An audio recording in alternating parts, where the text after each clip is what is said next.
I'm going to order some new jets for this, kind of about 2 sizes bigger. Meanwhile, while I'm waiting for do that, I'm going to do what they call shimming the needle. And what that involves is, well, I'll have to show that when I get this off of here. But I'm stealing the shims off of an old carburetor that I was about ready to throw away anyhow.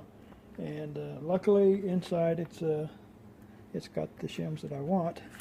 And I've already taken 2 or 3 of them out.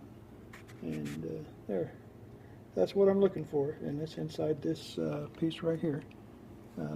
So I got to remove that. And so I need my turret pliers. There's a lock ring down inside there that holds this needle down, and with a spring. And I need to get a hold of that lock ring, open it, and pull it out. All right, and then what I'm after just falls right out in my hand. So now I have the 2 I need to finish this job, and that starts with taking this choke linkage off.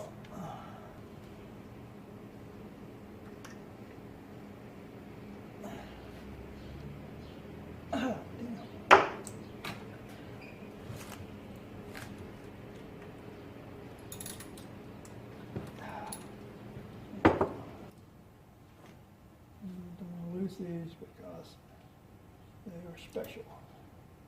This washer right here and the spring help close that, and it keeps it a spacer there so that the thing can slide back and forth. And same over here. This is a special washer than what we're looking at here, but start by taking.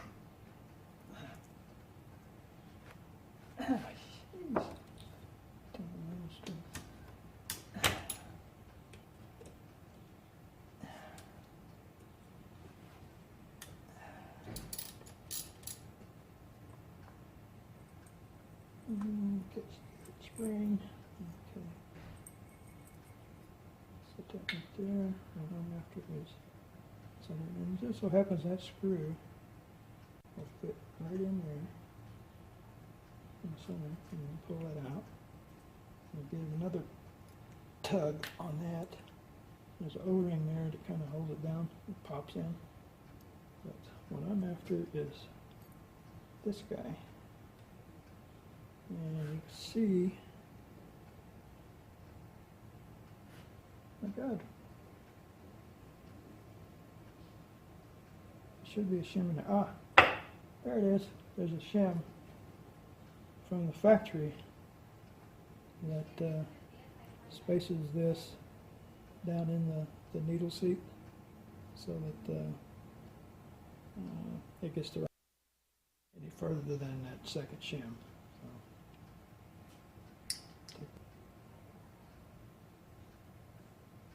It's all back in place. Doesn't seem right. It doesn't feel right either.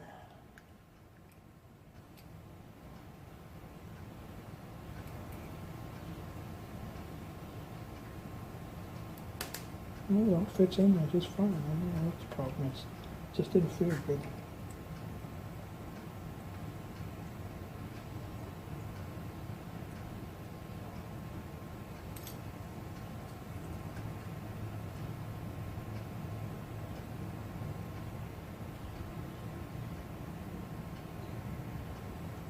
They can go in any way, so pop. Okay, that feels better. And line the needle up in the hole. Shake it down there, make sure that gasket's on there. And we'll put this back in here. Guide that. Line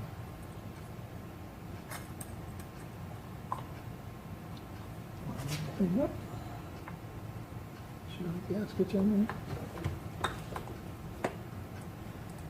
Ta-da.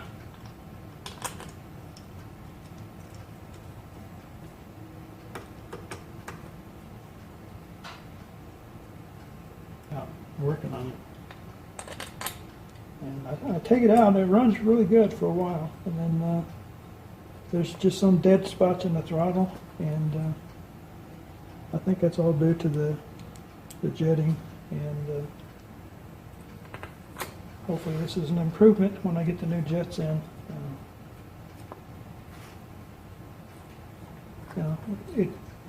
Somebody on the internet suggested that it was a vacuum leak, but I went around with this stuff, carburetor cleaner, and I squirted that on every seam, every possible vacuum leak, and it never changed the idle one bit. So I don't think there's any vacuum leaks anywhere in my system.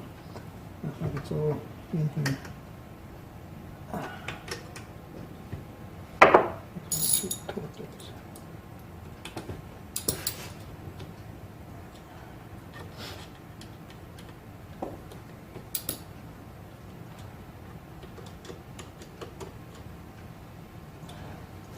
Okay. Okay, after you've got all these caps back on, a good way to test if you've done a good job is to open these up and just watch them. They'll come back very slowly. So that means you've got the gasket on right. They'll close rather quickly, but they don't snap. This one, I have messed up the gasket somehow, so I've got to take that back off and redo it. So there's a little air gap there. And I screwed it all back together.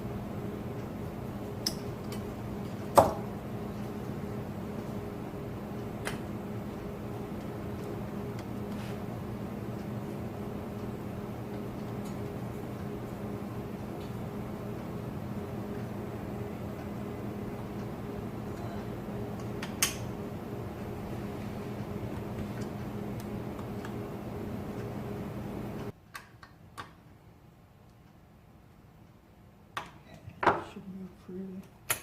And it does. Put that back on. Right, other end. That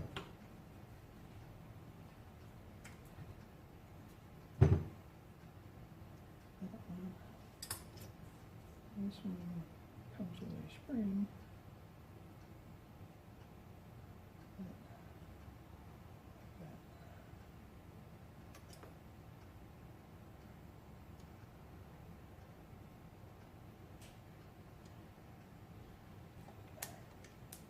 Everything filled in on the floor. I better get it.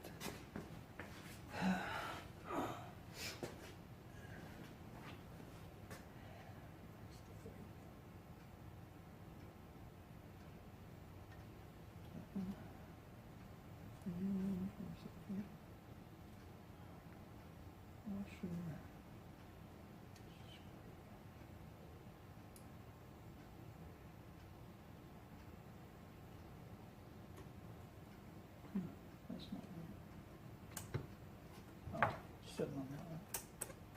That's pretty good.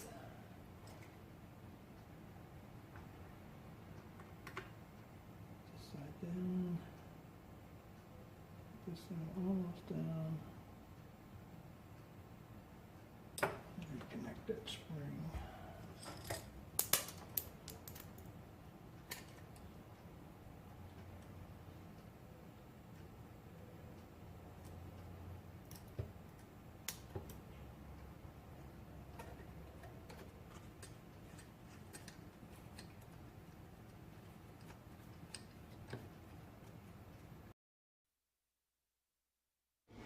Okay, I decided not to change the jets just yet because I've read a lot of horror stories about making a whole lot of changes all at once, and it doesn't work, or if it does work better, you don't know what change caused it, or if it runs worse, you don't know what change caused that. So I'm going to change one thing at a time, and this set of guys has the needle raised one shim higher, and I'm going to try that and see if that does improve or not. And then if I need more improvement, I'll have to change the jets, and we'll probably change those one at a time. I really dread this part, but I've done it so many times that it's getting pretty easy. Take this stuff out. Carburetors are all ready assembled. Make sure there's no burrs on your boot like that.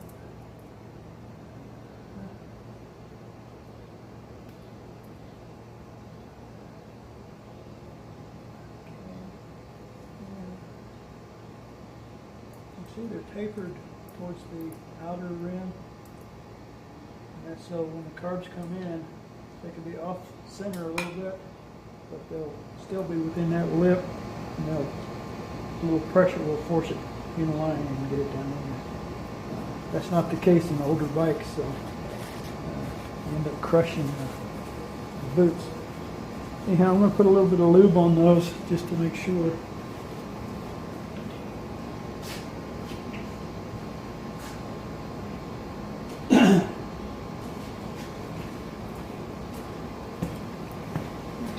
Slides good.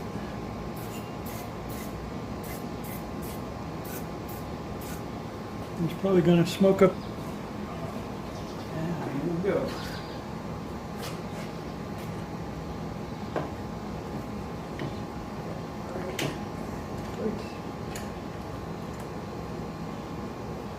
So, up so that they just almost line up with the back edge of the boot. Right there. Okay, the other side is looking good too. Yeah, everybody's lined up.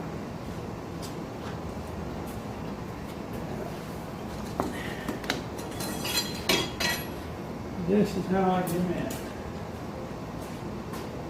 2x4. Bar.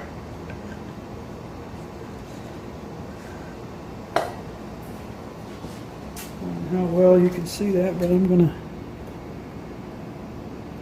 maybe zoom in a little. Back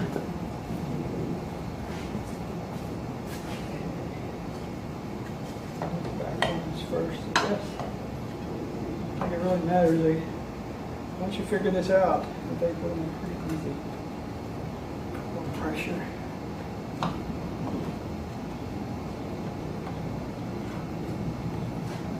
Put too much there. The back ones just went in. The front ones are ready. Let's the frame right there.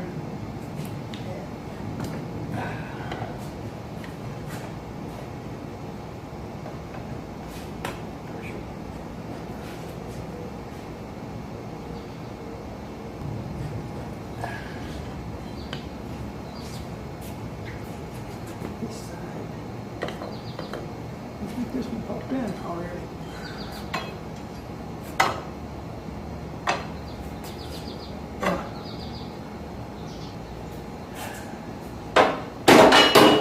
And that's it. Now all the harnesses in, hoses are reconnected where they're supposed to be. Time to put the airbox back together. Pad.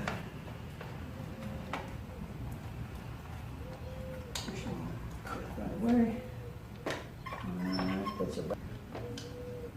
Okay, back here, there's two hoses, big fat one, and medium sized one there. And back into the gun, put another one, and I think there's one more in front. Yeah, lines are on. That's right where it should be. 3 Phillips screws holds it on there.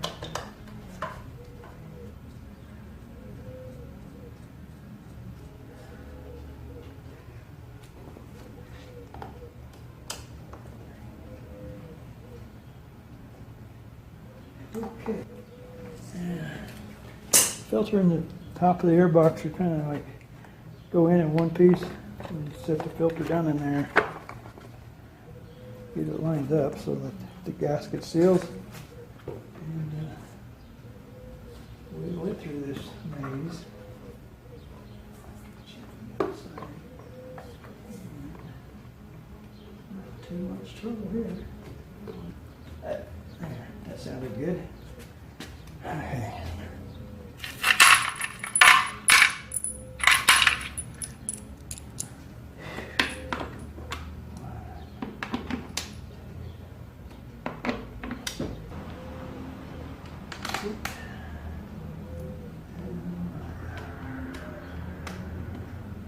This electric screwdriver with a long extension bit would work really good right now.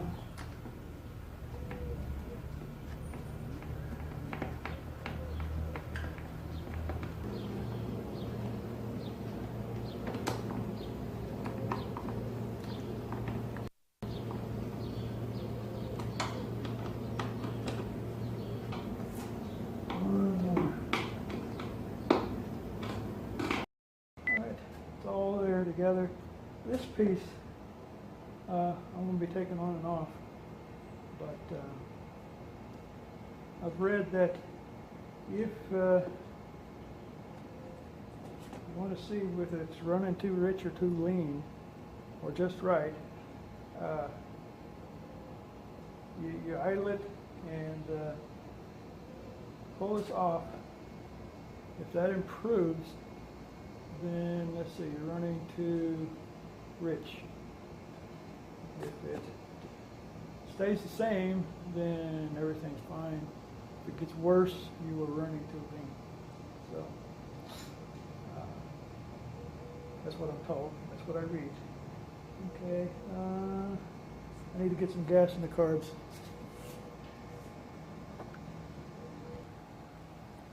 Okay, there's my makeshift gas tank, and I've already squeezed into the carbs, and it should start.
Much better. It used to cough and sputter right around quarter throttle, and I just need to get it buttoned up, take it down the road and try it.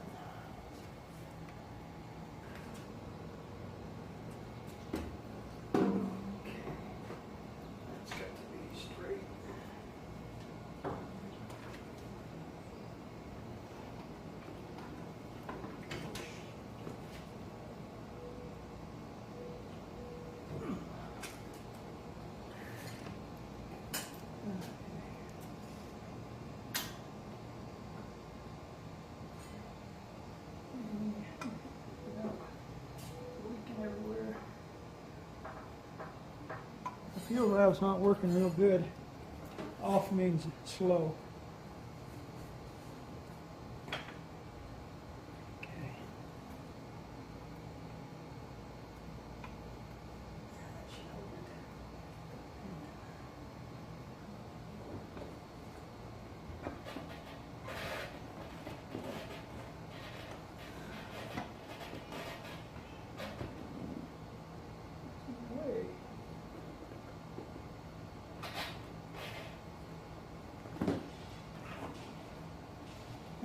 I should put a couple screws in that.